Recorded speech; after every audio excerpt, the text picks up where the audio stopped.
Hello everyone, welcome to We the People, a new birth of freedom.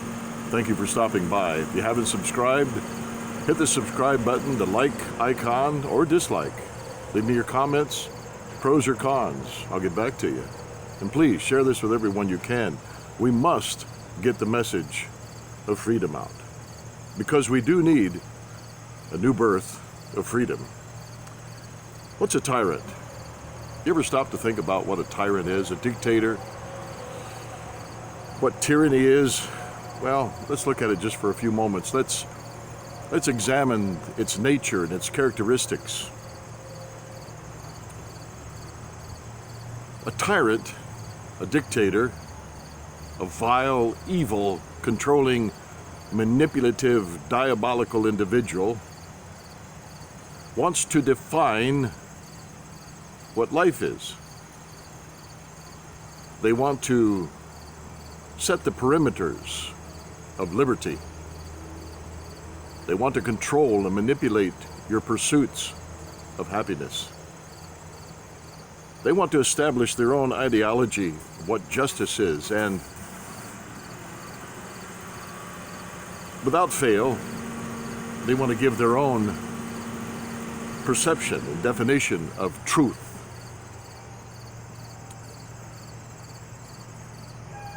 That pretty much sums up the nature and characteristics of a tyrant, a dictator.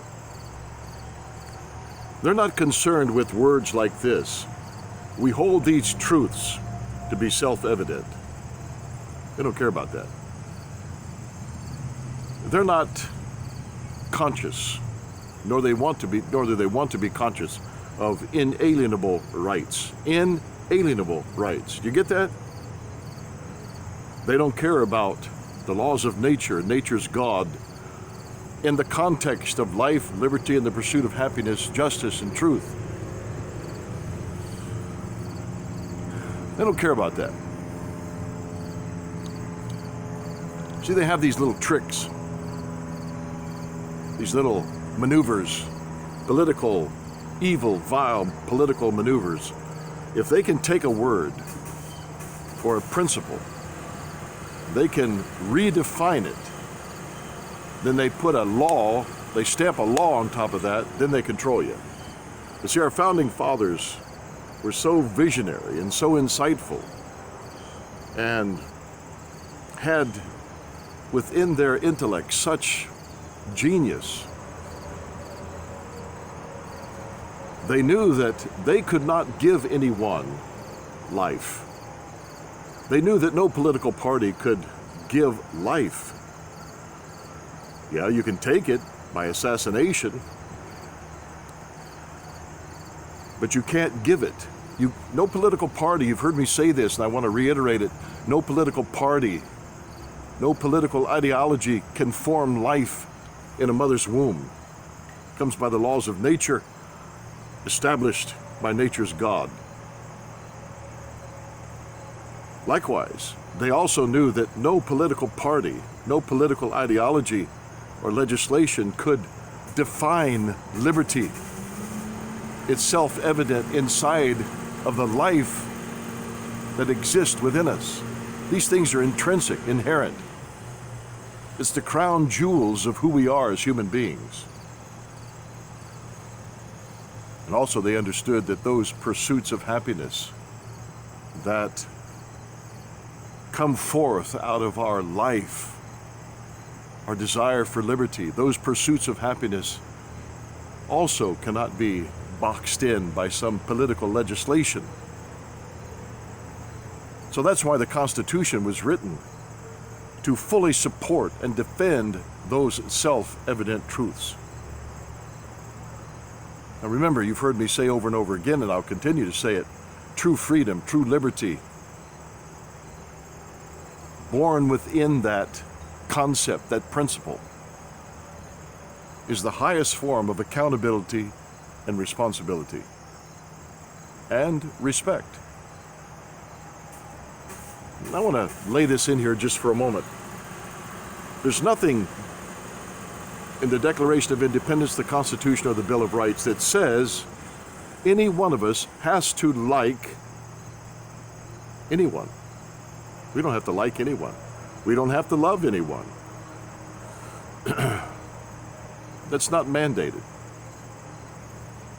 You don't have to like me. I don't have to like you. I don't have to like a particular culture. You don't have to like my culture. But birthed inside those self-evident truths of life, liberty, and the pursuit of happiness, and justice and truth, birthed inside of those things is defined in the preamble to the Constitution. It does mandate that even though I don't have to like you, it mandates that I respect your equality to life, liberty, and the pursuit of happiness. And I support that because all men, including women, are created equal.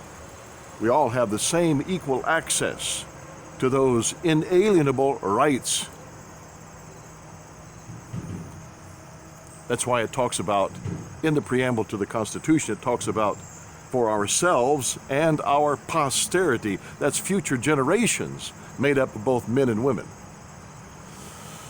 They knew what they were talking about. It's all there.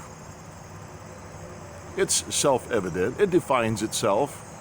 It doesn't need a Supreme Court or some political party to define it or redefine it. It's there. It's inside of you. Just read the words. You see, a tyrant, a dictator, they want to redefine, just like they've redefined marriage. They redefine life. And that's why they sanction abortions, because they've redefined life. They're tyrants. Life comes by the laws of nature, established by nature's God, not a political party. But they want to play God and redefine life. They want to redefine liberty. They want to redefine your pursuit of happiness. That's why they're constantly trying to undermine those things with socialism, fascism, Marxism, Nazism, communism, and every other ism out there that opposes true liberty. They're wanting to rewrite the menu, redefine what's on the menu. But here's the problem. You can tear up the document, but because these are self-evident truths inside of us, you can't take it out of us. Yeah, you can kill us. You can assassinate us. Many of our American patriots in the war, the Revolutionary War, and the fight for freedom, they sacrificed their life. They were killed. They were murdered. But look what came forth out of it. So go ahead, shred the documents, tear them up, burn them, whatever you want to do. Burn the flag. Just keep on doing it. You look like an idiot. It shows who you are. It shows what your nature is, anti-American. Go ahead, burn it down. You can't take it in. You can't take it out of us. We're born with it. We are born with it. Do you understand that? We are born with it. And you're about to engage in the greatest conflict you've ever faced in this great United States of America. Continue to tamper with those inherent truths inside of us and see what happens when you finally awaken, fully awaken the sleeping giant called American patriotism. Hey, and next time, God bless, and be a true American.